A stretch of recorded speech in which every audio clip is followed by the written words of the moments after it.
Buenos dias, buenos tardes mga amigos, mga amigas, sa aking mga kompanyeros at kompanyeras. Magandang araw po sa inyong lahat. Ako po ang inyong lingkod, Attorney Rene Bueno. Ngayon po ay muli natin pag-uusapan ang ating diskusyon tungkol sa West Philippine Sea sapagkat marami po nag-request ng mga subscribers at regular viewers ng ating YouTube channel na kung maaari ay dagdagan pa ang impormasyon tungkol sa West Philippine Sea, lalong-lalo na sa ating karapatan dyan sa Kalayaan Group of Islands. At lalong-lalo na, ano ba ang dahilan? Bakit ang ganyan nakabalandra pa din dyan yung BRP Sierra Madre sa Ayungin Shoal? Umpisahan po natin sa isang katanungan. Did you know that one of the Philippines' boldest moves to defend our West Philippine Sea started with a single order? From whom? From former President Joseph Erap Estrada. Kung titingnan nyo po yung barko na yon, yung lumang barko na yon, bakal kinakalawang. Pero it's actually a genius strategy that's kept our flag flying for 25 years now. Titingnan mo yun doon na nakasadsad na sadyang sinadsad dyan ng ating pamahalaan. Pero may dahilan kung bakit, kunwari, accidentally nasadsad ang barko na yan sa Ayungin Shoal. Taong 1999 na itong China ay talaga namang nag-take over na dyan sa Mischief Reef. And ang ating pong bansa ay wala na talagang options eh. Wala tayong billions of pesos na budget for a military base. Pero kuidaw ka, during that time, we had a president with a plan. Okay? Dito pinag-isipan ng kanyang mga presidential advisors, no, ng kanyang administrasyon kung paano makokontra itong ginagawa ng China na palapit na ng palapit, no, sa ating exclusive economic zone, pati dyan sa Palawan. So si Erap tiningnan ng isang World War II ship na pagmay-ari natin, and he saw something no one else did. A permanent symbol of our sovereignty. Today, we're revealing how this one decision changed the game forever. This is the untold story of the BRP Sierra Madre. Okay, pag-uusapan natin yan. Pero bago natin na i-detalye ang tungkol dyan sa BRP Sierra Madre, baka naman pwedeng mag-like kayo dyan sa like button. I-share ninyo itong video na to dahil marami pa din naman hindi nakakalam ng istorya tungkol dito. At ang pinaka-importante, pindutin nyo po yung subscribe button. Diyan lang sa ilalim nitong aking frame. Okay? So, para naman medyo magkaroon tayo ng inspirasyon ng gumawa ng mga informative, no, na mga videos dito sa ating YouTube channel. Okay? At it's better if you will spread this story at para mas marami ang makaalam na kung bakit nandiyan dyan pa ang BRP Sierra Madre sa Ayungin Shoal. At noong 1999 ang balita ay aksidente lang ang pagkakasadsad niyan dyan sa Ayungin Shoal, pero bakit hanggang ngayon hindi tinatanggal, no, ang barkong pang World War II pa yan. Okay, so it was actually a very brilliant move on the part of the Philippine government. That is why nandiyan yung BRP Sierra Madre. Okay? So tingnan natin ang utos ni Erap noong 1999. Paano naging isang bayaning simbolo ang BRP Sierra Madre sa Ayungin Shoal? Very strategic yung decision na ginawa ni Erap Estrada nung siya ay presidente pa.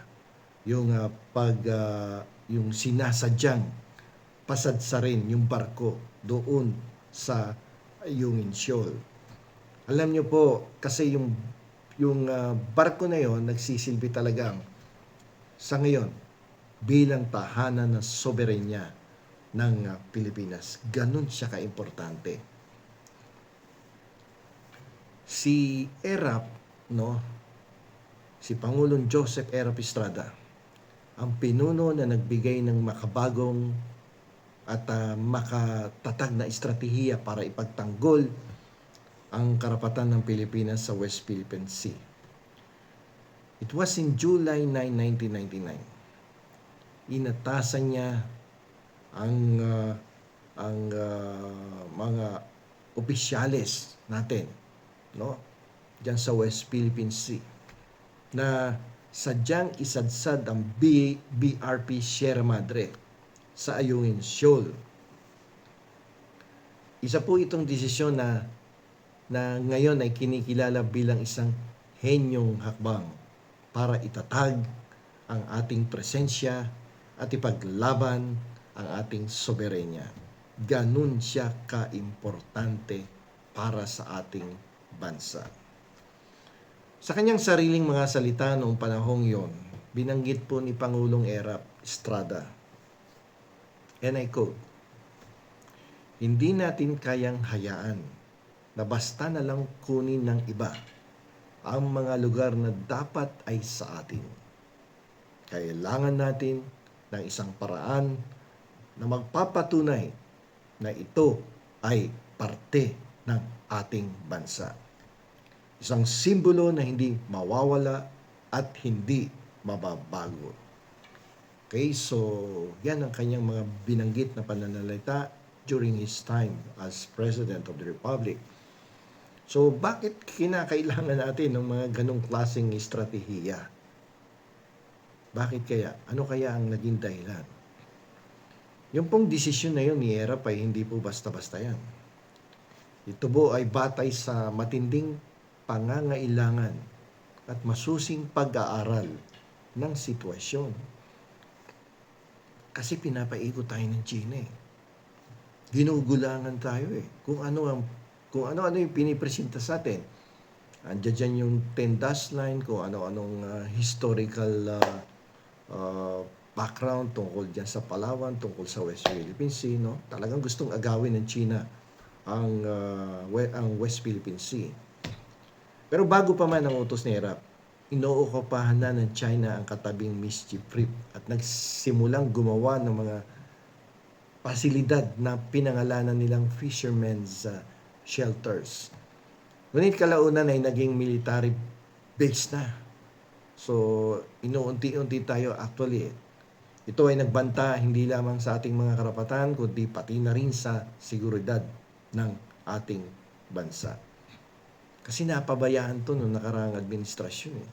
Pinasok na tayo palapit ng palapit sa Palawan eh. So dahil may kakulangan sa pondo, no, para sa permanenteng base diyan sa lugar na yan, ang ating bansa wala tayong budget eh, no, para sa defense. Limitado ang budget for defense during that time. So kailangan gumawa ng isang epektibong strategy. Walang sapat na pondo para itayo ang mamahaling military base sa mga lugar na yon. Kaya kailangan na isang paraan na mura pero epektibo at makakapagtanggol sa ating soberenya at karapatan ng ating bansa. Alam niyo po yung Ayungin Shoal, ulitin ko na sabi ko na ito kagabi, nasa loob po yan ng ating exclusive economic zone ayon sa batas ng dagat, yung United Nations Convention on the Law of the Seas. So, yan ay pinagtibay sa The Hague, no? Ang pagkakaroon ng presensya rito ay mahalaga para protektahan ang ating karapatan sa yamang dagat. Kabilang na doon yung malalaking deposito ng isda at posibleng reserba ng langis at natural gas. Diba, nung kamakailan lamang nakadiskubre nga ng natural gas dyan sa Malampaya, diba? So, kaya ganon din ka-interesado ang China na kuhanin nila yung lugar na yan kasi mayaman yan eh. No? Mayaman na lugar yan. So, nung panahon nga ni Erap, hindi lang basta pagpapasadsad ng barko ang plano ni Erap. Hindi lang basta pinasadsad yun doon. Ito ay isang detalyadong strategy na inihanda kasama ang mga opisyal ng Philippine Navy at Department of Defense, no? At Department of Foreign Affairs. Yung BRP Sierra Madre ay actually luma na yun eh, no? na tank, ano yun ano tawag dito? Tank landing ship yan na ginamit pa noong World War II. So, at talagang luma na, no? Kaya ngayon na kinakalawang yan. Pero ipinadala yan patungong Ayungin Shoal kasama ang mga sundalo ng Naval Forces West at kargamento na mga gamit pangkabuhayan at militar. Sa pamamagitan ng pagpababa ng mga timba ng buhangin sa barko, sadyang hinayaan itong lumubog at makadikit sa bahura, no? Ang operasyon ay pinumunuan ni Commodore Ernesto de Leon na sinunod ang eksaktong tagubilin mula sa Malacanang. Palabasin mo ang aksidente, isadsad mo yan, BRP Sierra Madre dyan sa Ayungin Shoal. Ang utos ni Erap, no, pinag-utos ni Erap na ang barko ay gawing permanente na tahanan at base ng mga sundalo ng Pilipinas. Mula noon, patuloy nang binabantayan ng mga tauhan ng Philippine Navy na nagpapalitan ng pwesto tuwing ilang buwan. Ayon kay Erap, ito ang kanyang paniniwala, itong barkong ito, itong BRP Sierra Madre, ay hindi na lamang isang sasakyang pandagat. Ito ay isang watawat na nakabaon sa dagat na nagsasabi sa buong mundo na ito ay Pilipinas. Yan, sinabi yan ni Erap at miski i-research niyan. Makikita niyo yan sa mga news way back in 1999. Sabi niya, ito ay naging simbolo ng tapang at paninindigan ng ating bansa, BRP Sierra Madre. Dahil aktibong barko ng Philippine Navy ang BRP Sierra Madre. So, anumang pagtatangka na alisin o saktan ito ay ituturing na pag-atake sa mismong Pilipinas. Kaya hindi ito magalaw-galaw ng China. At madadali sila dyan pag pinakailaman nila yung barko na yan kasi active yan, may sundalo sa loob. Kaya nga patuloy yung pagre-repair dyan at patuloy yung pagsusupply natin ng mga importanteng materyales dyan at pagkain na rin para mag-survive yung mga sundalong nakaasan dyan. Pero maganda ang loob niyan. Inayos yung kitchen at yung mga kwartong tinitiran ng mga sundalo. Pag pinakailaman niya, pwede mag-trigger no, sa Mutual Defense Treaty. Kasama ang Estados Unidos na nagbibigay sa atin ng dagdag na proteksyon. Kaya hindi nila magalaw yan dahil doon sa Mutual Defense Treaty natin sa Amerika. Kasi pag inatake nila yan, ibang usapan yun. No? Papasok ang Amerika. Sa pamamagitan ng patuloy na pagkakaroon ng mga sundalo at pagpapanatili ng barko, kabilang ang pagkakaroon ng mga pasilidad, ang ating presensya dyan sa West Philippine Sea ay buhay na buhay at nabibigyan ng proteksyon ng ating mga karapatan. No? At hindi pwedeng pumasok ang China dyan. At actually, yan ang lumalabas na first line of defense ng ating bansa dyan sa area na yan. Kung kaya't mayat-maya nakapalibot ang mga barko ng China dyan, pero hindi nila magalaw yung barko na yan. No? The moment naggalawin nila yung BRP Sierra Madre, definitely papasok ang Amerika sa eksena. So upang mas maunawaan natin na lubos ang kahalagahan ng desisyon ng dating Pangulong Joseph Erap Estrada, kilalanin po natin ang mga naging batayan o basehan, no, ng ating pag-angkin dyan sa Kalayaan Group of Islands. At simulan natin to sa pagkakatuklas ng isang negosyante, yung may-ari ng Philippine Maritime Institute or Philippine Maritime Colleges na yata ito ngayon, isang negosyante, pangingisda at abogado na si Tomas Loma. Nadiskubre niya yung Kalayaan Group of Islands noong 1956, no? At inangkin niya yung mga isla na tinawag niyang Freedom Land. Ito na-discuss ko na kahapon sa nakarang episode, no? At kung paano natuklasan ni Loma yan. At dahil nga doon sa naging agresibo ang mga Inchik, mga Taiwanese, Vietnamese na angkinin din ng Group of Islands, dumeklara si President Marcos no, ng isang Presidential Decree 1596 noong 1978. Formal na itinatag ng ating dating Pangulo ang Municipality of Kalayaan sa Palawan na kinabibilangan ng Ayungin Shoal at iba pang isla sa Kalayaan Island Group. Yan yung isa sa mga naging batayan ng ating bansa, no? At kaya para maging effective yung occupation, nilagay ng mga tao, munisipyo, eskwelahan, at pier, lahat nilagay para maging atin yung lugar na yan. Pangalawang batayan yung arbitral ruling o yung Permanent Court of Arbitration sa The Hague na walang legal na basihan daw ang 9-dash line ng China at kumpirmadong nasa loob ng ating exclusive economic zone ng Ayungin Shoal. Sinabi pa ng desisyon na ang pagkakaroon ng China sa mga lugar na yon ay labag sa batas yung pagpasok-pasok doon ng China. Pwede silang dumaan doon, yung right of innocent passage, pero yung pumasok doon, magpatrol-patrol, hindi pa pwede yun.